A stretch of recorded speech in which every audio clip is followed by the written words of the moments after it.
réserve de biosphère qui a été faite avec le PETR, c'est le pôle équilibre territorial et rural, qui eux ont essayé de donner un peu une coordination générale un peu entre les intercommunalités qui sont sur la région.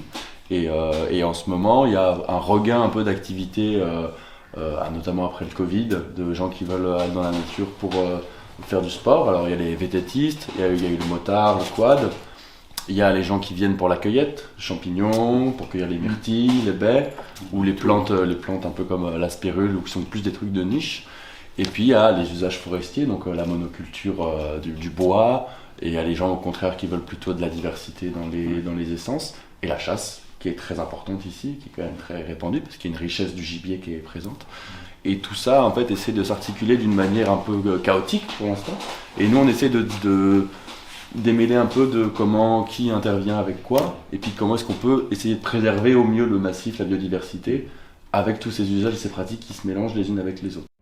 On a 10 personnes.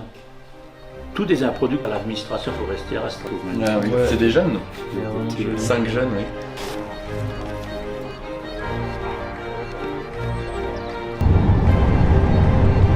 On va continuer à rencontrer effectivement pas mal de gens de l'ONF.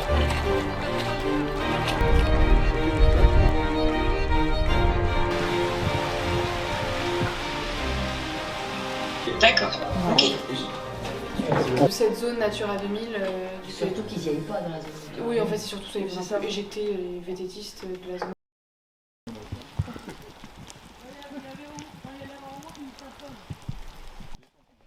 Le scénario catastrophe qu'on imagine pour les tourbières, c'est l'assèchement, la dégradation de la matière organique et le relargage du carbone. Celle-ci, elle est toute petite, mais à échelle planétaire, tout l'hémisphère nord, les hautes latitudes, Scandinavie, Sibérie, machin, oui, etc., c'est des milliers, des dizaines de milliers d'hectares de tourbières. C'est le milieu qui se développe par excellence dès lors qu'il y a un peu d'eau et puis des zones un peu moins perméables en profondeur, notamment dans tous les secteurs où il y a du pergélisol, du sol gelé en profondeur, oui, les nappes, l'eau s'infiltre pas.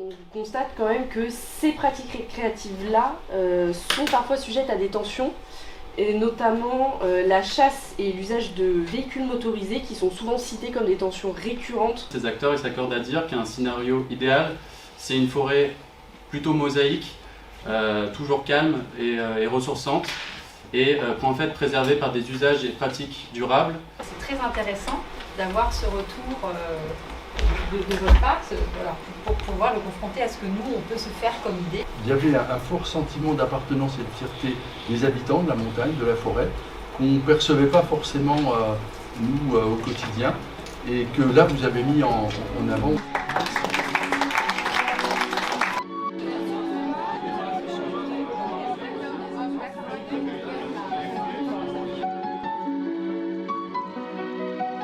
Bravo.